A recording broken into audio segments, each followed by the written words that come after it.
हाँ तो दोस्तों, आज स्टार्ट करते हैं हम एवीएल ट्री। ठीक है।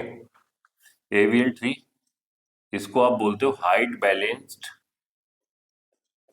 Binary search tree. Height balanced binary search tree, तो बीएसटी लिख दिया। ठीक है, height balance binary search tree.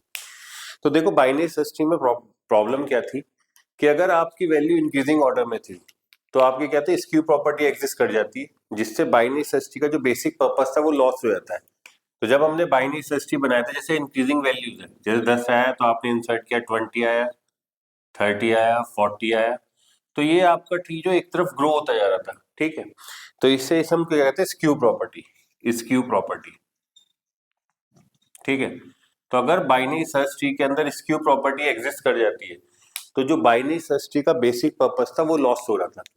तो उसी को ओवरकम करने के लिए, इसी प्रॉब्लम को सॉर्ट आउट करने के लिए एक नया कॉन्सेप्ट आया एवीएल ट्री का, जिसको हम बोलते हैं height balance binary search tree. अब बात आती है, sir AVL tree height balance करता कैसे है? तो मैंने बोला कि उस एवीएल ट्री में हाइट को बैलेंस करने के लिए कॉन्सेप्ट यूज किया था, जिसको हम बोलते हैं बैलेंस फैक्टर। बैलेंस फैक्टर मतलब क्या?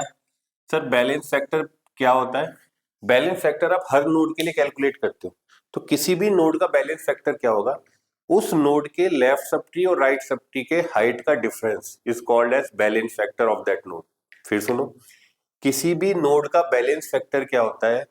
उस नोड के लेफ्ट सब ट्री और राइट सब ट्री के हाइट का डिफरेंस, उसे हम बोलते हैं बैलेंस फैक्टर।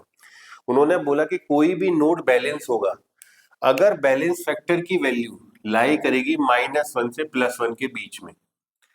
किसी भी नोड का अगर बैलेंस फैक्टर -1 से +1 के बीच में है तो हम कहते हैं कि वो नोड बैलेंस है।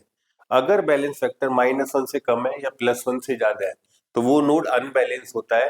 तब हम क्या करते हैं, एवीएल ट्री के अंदर हम रोटेशन करते हैं, जिसकी हेल्प से हम बैलेंस फैक्टर मैनेज करने की कोशिश करते हैं। ठीक है, तो मैंने बोला बैलेंस फैक्टर क्या होता है, किसी भी नोड का height difference of left sub tree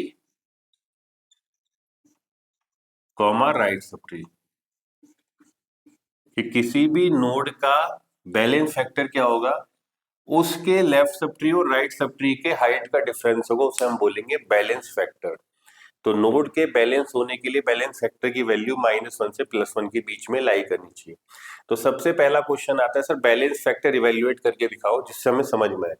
तो हमने कहा चलो एक ट्री ले लेते हैं जिसमें मैं हर नोड के लिए बैलेंस फैक्टर कैलकुलेट करके दिखाता हूँ। तो थोड़ा सा इसको बड़ा सा बनाते हैं। तो हमने कहा सर हमारा ये बैलेंस, तो एवीएल ट्री होता तो बाइनरी सर्च ट्री है विद हाइट बैलेंस्ड कॉन्सेप्ट, कि उसके हाइट को बैलेंस किया जाता है हर नोड के लिए। तो हमने कहा एक बाइनरी सर्च ट्री बना लेते हैं। बाइनरी सर्च ट्री में प्रॉपर्टी क्या, पेरेंट की वैल्यू लेफ्ट से बड़ी और राइट से छोटी होती है। तो हमने कहा ठीक है सर, एक बार बना दो, मैंने खेल लो।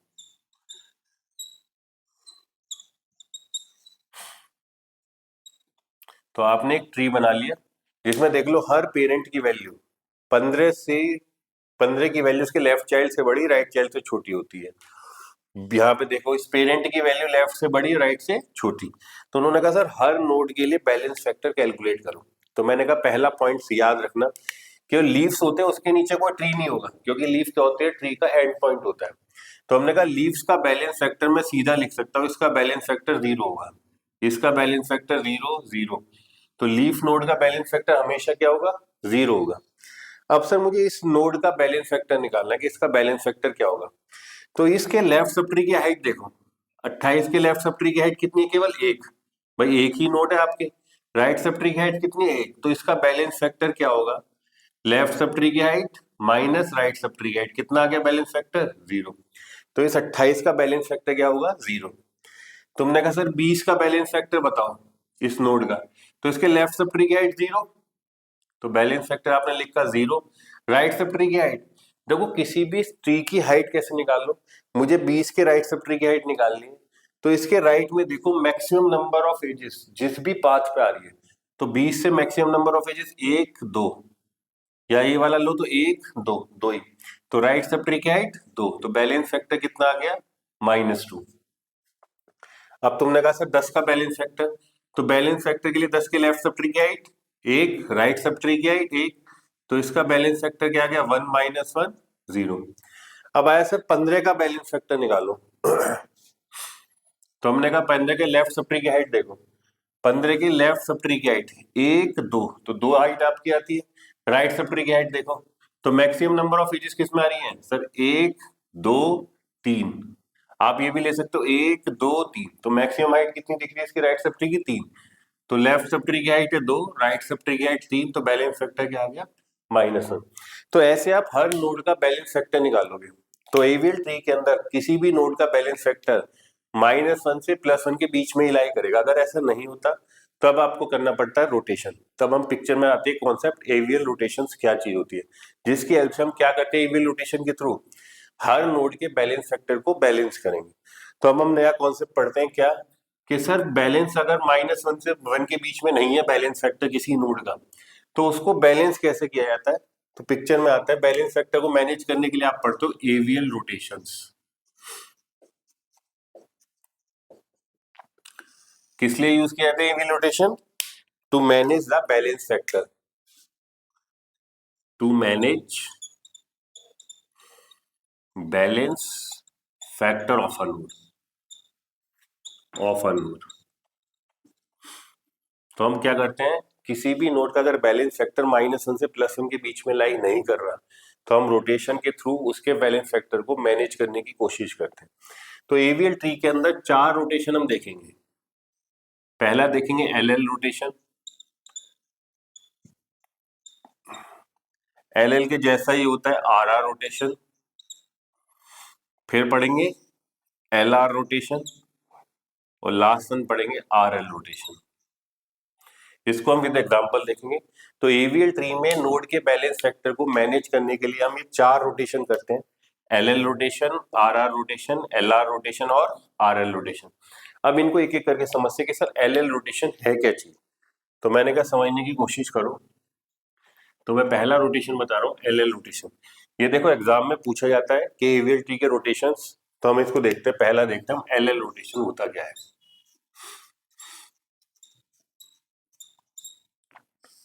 तो मैं एक ट्री बना रहा हूं, मैंने कहा उसमें एक नोड है x1, उसका एक चाइल्ड है x2, x2 के नीचे एक ट्री है आपका, ये आपका एक ट्री है जिसकी हाइट है h-1।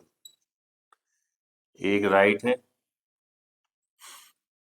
राइट में भी एक ट्री बना देते हैं, इसकी हाइट भी कितनी है h-1, इसकी हाइट भी कितनी है h-1। ये आपका सब ट्री है, ठीक है। तो हमने कहा कि अभी हमारे एक ट्री है जिसमें नोड के x1 x2, x1 का राइट चाइल्ड है, राइट सब ट्री जिसकी हाइट h-1। तो इसके राइट सब ट्री को मैं लिख देता हूं x1 ऑफ r, x1 का राइट चाइल्ड, x2 का left child x2 of l, x2 का right child x2 of r, ठीक है। तो अगर मैंने देखा कि मैं इस समय मेरा एक ट्री ऐसा है जिसमें x1 है x2 के नीचे लेफ्ट सब ट्री है उसकी हाइट h-1, x2 के राइट सब ट्री की हाइट h-1, x1 के राइट सब ट्री की हाइट h-1। उन्होंने कहा ठीक है। तो मैंने कहा अभी तुम x2 का बैलेंस फैक्टर निकालो कि इस समय x2 का बैलेंस फैक्टर कितना है। तुमने कहा इसका अगर मैं बैलेंस फैक्टर निकालूं तो x2 के लेफ्ट सब ट्री की हाइट देखो, ये h-1 है सब ट्री की हाइट +1 इस एज की हाइट। तो तुमने कहा अगर मैं x2 के लेफ्ट सब ट्री की हाइट निकालूं तो 1 प्लस h-1, तो टोटल कितना आ गया h। इसके राइट सब ट्री में देखो h-1 तो इस सब ट्री की हाइट है, +1 तो इसकी भी राइट सब ट्री की हाइट कितनी आ गई h, तो बैलेंस फैक्टर आ गया 0। तुमने कहा सर x1 का बैलेंस फैक्टर निकालो, तो मैंने कहा एक हाइट, दो हाइट प्लस h-1, तो h-1 प्लस 2 कितना हो जाएगा सर, इसका बैलेंस फैक्टर निकालना है। तो लेफ्ट सब ट्री की हाइट फिर देखो x1 के, एक हाइट, दो हाइट और ये h-1, तो h-1 प्लस 2 कितना हो गया h+1। इसके राइट सब ट्री की हाइट देखो h-1 +1 तो कितनी आ गई h, तो h से h घट गया तो कितना आ गया बैलेंस फैक्टर 1। अभी तक ये ट्री बैलेंस है क्योंकि हर नोड का आपको बैलेंस फैक्टर दिखाई दे रहा -1 से +1 के बीच में। आप सोचो कि सर अगर मैंने ये जो सब ट्री था इसमें एक की ओर जोड़ दी x, जैसे ही मैंने इसको जोड़ा तो इस सब ट्री की हाइट h-1 थी, उसमें एक हाइट और ऐड हो गई, तो इसकी टोटल हाइट कितनी हो गई इस पॉइंट से तुमने कहा सर टोटल हाइट हो गई h-1 और +1 इसकी, तो कितनी हो गई h। भाई h-1 तो इस सब ट्री की हाइट थी, और +1 इसकी भी तो हाइट जुड़ेगी। जब तुमने एक नई की जोड़ी तो उसने एक एज इंक्लूड कर दी। तो इस पॉइंट तक अगर मैं देखूं तो अब सब ट्री की हाइट हो गई h। उन्होंने कहा ठीक है। मैंने कि अब वापिस से रीवैल्यूएट करूं, तो एवरेज ट्री के अंदर जब भी कोई नई की वैल्यू ऐड करेंगे उसके बाद हम बैलेंस फैक्टर इवेल्युएट करेंगे हर नोड का। तो मैंने कहा अब x2 का बैलेंस फैक्टर बताओ, तो तुमने कहा सर देखो x2 का बैलेंस फैक्टर अब कितना होगा, एक हाइट प्लस h, तो लेफ्ट सब ट्री की हाइट तो हो गई h+1, राइट सब ट्री की हाइट कितनी होगी 1 प्लस h-1 इस सब ट्री की हाइट, तो उसकी होगी -h, तो घट गया, तो इसका बैलेंस फैक्टर आ गया 1। तुमने कहा सर अब x2 का बैलेंस फैक्टर निकालो, मैंने कि ठीक है x2 का देखो, x1 का एक हाइट दो हाइट और h हाइट, तो तुमने कहा सर लेफ्ट में तो हो गई balance factor h height h+2, एक हाइट इस एज की एक हाइट इस एज की और नीचे h हाइट, तो टोटल कितना क्या h+2, राइट सब ट्री की हाइट कितनी h-1 +1 तो -h, ऐसे ऐड कर दिया 2 हो गया। मतलब क्या कि सर इस नोड का बैलेंस फैक्टर 2 हो गया, मतलब +1 से बढ़ गया, तो मैंने इसे क्रॉस कर दिया। मैंने क्या कहा कि ये नोड अनबैलेंस हो गया, ये नोड क्या हो गया अनबैलेंस। क्यों अनबैलेंस हुआ, जब आपने इस x1 के लेफ्ट सब ट्री के लेफ्ट में एक नई की वैल्यू ऐड करी। फिर सुनो, अगर कोई नोड अनबैलेंस हो, जब आप उसके लेफ्ट सब ट्री के लेफ्ट में किसी की वैल्यू को जोड़ो, भाई आपने इस x को x1 के लेफ्ट सब ट्री के लेफ्ट में तो ऐड किया, तो अगर कोई नोड अनबैलेंस हो बाय एडिंग सम की value in the left sub tree of its left sub tree, तो तुम करते हो तब हम कहते हैं, तब पिक्चर में आएगा L L rotation. L L rotation क्या कहता है कि अगर कोई नोड अनबैलेंस हो, जब आप उसके लेफ्ट सब ट्री के लेफ्ट में किसी को ऐड करते हो तो हम बोलते हैं एल एल रोटेशन। तो होता क्या है सर, एल एल रोटेशन में सिंपल सा टास्क होगा। मैंने कि क्या, तुमने कहा सर मैं इसे यूं रोटेट कर देता हूँ, राइट क्लॉकवाइज रोटेट कर दो, तो जैसे ही से क्लॉकवाइज करूंगा तो x2 तो पेरेंट बन जाएगा। उन्होंने कहा ठीक है। अब रोटेट करते ही x1 नीचे आया, तुमने कहा आ गया सर। अब मैंने क्या कहा, x2 का जो राइट चाइल्ड है उसे x1 का लेफ्ट बना दो। भाई जैसे आपने इसे घुमाया तो x2 तो ऊपर पहुंचा, x1 नीचे आ गया। अब x2 का जो राइट चाइल्ड है ये कहाँ शिफ्ट करो, इसे x1 के लेफ्ट में शिफ्ट कर दो। ये मैंने सब ट्री बना दिया, इसकी हाइट कितनी है h-1। ये है क्या सर, ये x2 का राइट चाइल्ड था, जो अब x1 का क्या बन गया लेफ्ट चाइल्ड। x1 का राइट चाइल्ड जो था वो एज इट इज प्लेस कर दिया आपने, x1 ऑफ राइट, इसकी हाइट कितनी h-1। अब सर x2 का जो लेफ्ट बचा हुआ है उसको एज इट इज लिंक कर दो। सर ये लेफ्ट सब ट्री और इसमें की वैल्यू ऐड कर दी थी x, इसकी हाइट कितनी हो गई थी टोटल, सर इसकी हाइट थी h। अब देखो बैलेंस फैक्टर, इसकी x2 का बैलेंस फैक्टर देखते हैं, h+1 इस एज की हाइट, तो इसका बैलेंस फैक्टर कैसे निकल गया h+1। अब इसके राइट सब ट्री की हाइट देखो, एक दो और h-1, तो कितना आ जाएगा -h, राइट सब ट्री की हाइट भी h+1 हो गई। देख लो, एक दो और बाकी की h-1, तो h-1 में दो जोड़ा तो h+1, दोनों से दोनों कट गया, तो बैलेंस फैक्टर क्या आ गया 0। ठीक है, तो मतलब क्या, एल एल रोटेशन मतलब क्या कि अगर कोई नोड अनबैलेंस हो, जब आप उसके लेफ्ट सब ट्री के लेफ्ट में किसी की को ऐड करते हो तब हम करते हैं L L rotation. L L rotation क्या कहता है, अपने ट्री को क्लॉकवाइज रोटेट कर दो, तो जैसे आपने क्लॉकवाइज रोटेट किया तो x2 तो पेरेंट बन जाएगा, x1 उसका राइट चाइल्ड। अब जब x1 x2 का राइट चाइल्ड बन गया तो जो x2 का राइट चाइल्ड है उसे कहाँ अटैच करो, सर उसे x1 के लेफ्ट में अटैच कर दो, क्योंकि बाई नेसेसिटी की प्रॉपर्टी तो यहाँ भी एग्जिस्ट करनी चाहिए। इसको हम बोलते हैं एल एल रोटेशन। मतलब अगर कोई नोड अनबैलेंस हो, जब उसके लेफ्ट सब ट्री के आप लेफ्ट में कोई की वैल्यू ऐड करते हो तब हम करते हैं एल एल रोटेशन। सर इसका कोई एग्जांपल दिखाओ, मैंने कि ठीक है, देखते हैं इसका एग्जांपल क्या है। तुमने कहा सर मेरी बाइनरी सर्च ट्री कुछ ऐसा बनना है, देखो मेरी पहली की वैल्यू आई 10, तुमने कहा ठीक है इंसर्ट कर दे, फिर वैल्यू आई 8, तुमने कहा ठीक है इंसर्ट करते। अभी बैलेंस फैक्टर देखो, लीफ नोड बैलेंस फैक्टर 0, 10 का बैलेंस फैक्टर +1। अब आई सर 5, तो 10 से छोटी है 8 से भी छोटी है, तो 5 को आपने प्लेस किया, तुमने जैसे ही 5 को प्लेस किया, सर बैलेंस फैक्टर देखो, इसका बैलेंस फैक्टर 5 का बैलेंस फैक्टर लीफ नोड है तो 0, 8 का बैलेंस फैक्टर देखो, लेफ्ट सब ट्री की हाइट 1, राइट की 0, तो बैलेंस फैक्टर +1। 10 का बैलेंस फैक्टर देखो, लेफ्ट सब ट्री की हाइट 2, 1 2, राइट सब ट्री की हाइट 0, तो बैलेंस फैक्टर 2। मतलब क्या, ये नोड अनबैलेंस हुआ जब आपने इसके लेफ्ट सब ट्री के लेफ्ट में एक नई वैल्यू को जोड़ा। तो हमने कहा सर ये तो वही है एल रोटेशन। भाई जब कोई नोड अनबैलेंस हो, जब आप उसके लेफ्ट सब ट्री के लेफ्ट में जोड़ते हो, तो तुमने कहा सर एल रोटेशन होगा। तो मैंने कहा इसे क्लॉकवाइज रोटेट करो, तो जैसे का तो 8 तो पेरेंट बन गया, तुमने कहा सही है सर। 10 उसका राइट चाइल्ड और left child as it is.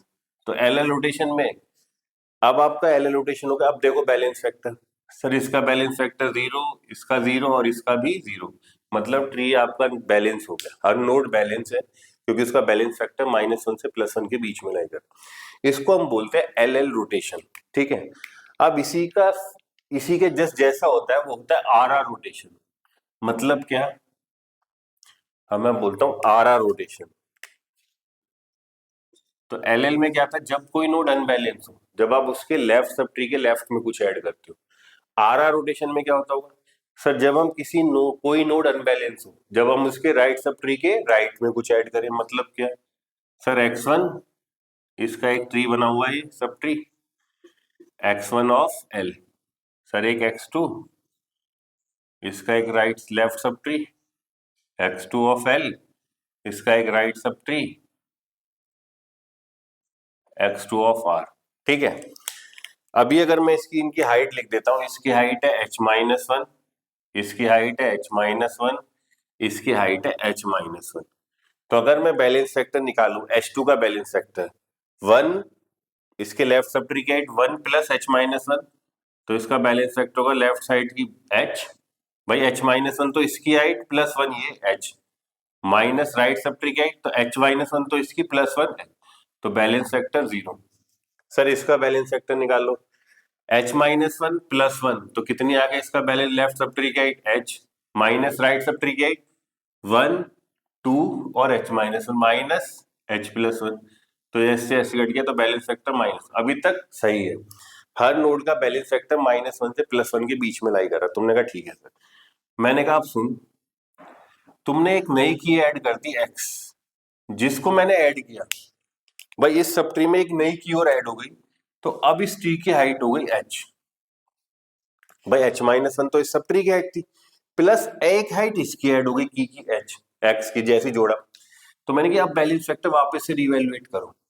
तुमने कहा लेफ्ट सब ट्री की हाइट 1 प्लस h-1 तो h, minus right sub tree की हाइट देखो 1 और h हाइट इसकी तो h+1 हो गई माइनस, तुमने कहा h+1, तो ऐसे ऐड करके इसका बैलेंस फैक्टर -1। तुमने कहा ठीक है। मैंने कहा अब x1 का बैलेंस फैक्टर निकालो, तुमने कहा x1 का बैलेंस फैक्टर निकालते थे। x1 का बैलेंस फैक्टर क्या होगा, लेफ्ट सब ट्री की हाइट 1 प्लस h-1 तो लेफ्ट सब ट्री तो h माइनस, अब राइट सब ट्री की हाइट देखो 1 2 और इससे नीचे की हाइट h, तो माइनस राइट सब ट्री की हाइट हो गई h+2, तो s से h गया और ये क्या रह गया -2। मतलब क्या कि भाई ये नोड अनबैलेंस हुआ जिसमें मैंने स्टार बनाया, x1 अनबैलेंस हुआ जब आपने इसके राइट सब ट्री के राइट में कुछ जोड़ा। अगर कोई नोड अनबैलेंस हो, जब आप उसके राइट सब ट्री के राइट में जोड़ रहे हो, तब हम करते हैं आर आर रोटेशन। क्या करते हैं तब हम, आर आर रोटेशन। वो क्या करेगा, इसको एंटी क्लॉकवाइज घुमा देगा। एल एल में क्लॉकवाइज घुमाते हैं, आर आर में एंटी क्लॉकवाइज। जैसे ही आपने एंटी क्लॉकवाइज घुमाया तो क्या होगा, सर घुमाते ही इसको एंटी क्लॉकवाइज घुमाया मैंने, रोटेट किया, तो सर x2 तो रूट बन गया। हमने कहा बना दो, x1 उसका लेफ्ट चाइल्ड, इसका left child as it is, इसकी हाइट h-1। अब जैसे ही घुमा तो x2 का जो लेफ्ट चाइल्ड होगा वो x1 का क्या हो जाएगा, राइट चाइल्ड। तुमने कहा ठीक है सर घुमा दो इसको भी, ये क्या हो जाएगा x2 ऑफ लेफ्ट। भाई x2 ऑफ लेफ्ट किसका चाइल्ड हो जाएगा, x1 का राइट चाइल्ड हो जाएगा। अब x2 का जो राइट चाइल्ड है वो एज इट इज लिख दो, इसकी हाइट h-1, इसकी हाइट h-1 और इस पूरी ट्री की हाइट यहां से यहां तक h क्योंकि एक हाइट ये भी तो ऐड होगी। अब देखो बैलेंस फैक्टर निकालते हैं। बैलेंस फैक्टर इसका निकाल लो, 1 plus H minus one, left sub tree की height H, right sub tree का देखो 1 plus H minus one minus H, तो बैलेंस फैक्टर 0। x2 का बैलेंस फैक्टर देखो 1 2 और h माइनस वन, तो बैलेंस फैक्टर कैसे निकलेगा, एक हाइट दो हाइट और h माइनस वन, तो कितना आ गया h प्लस वन। भाई h माइनस वन में दो जोड़ोगे तो h plus one. Right sub tree की हाइट यहां तक की h plus one minus h plus one इसके राइट सब ट्री की, तो इससे बैलेंस फैक्टर 0। तो ये होता है आर आर रोटेशन। मतलब क्या, एग्जाम में डिट्टो आपको यही बनाना है डिजाइन कि भाई मेरा ये x1 x2 की है ऐसे। तो अगर आर आर रोटेशन में अगर कोई नोड अनबैलेंस हो, जब आप उसके राइट सब ट्री के राइट में कुछ ऐड कर रहे हो, तब आप करते हो आर आर रोटेशन, मतलब एंटी क्लॉकवाइज रोटेट कर दो। तो ये था हमारा आर आर रोटेशन। तुमने कहा सर इसका एग्जांपल बताओ, मैंने कि देख कि ट्री में दिखा देते नॉर्मल से ट्री बना के कि R R rotation sir work कैसे करता है। मैंने कि देखो,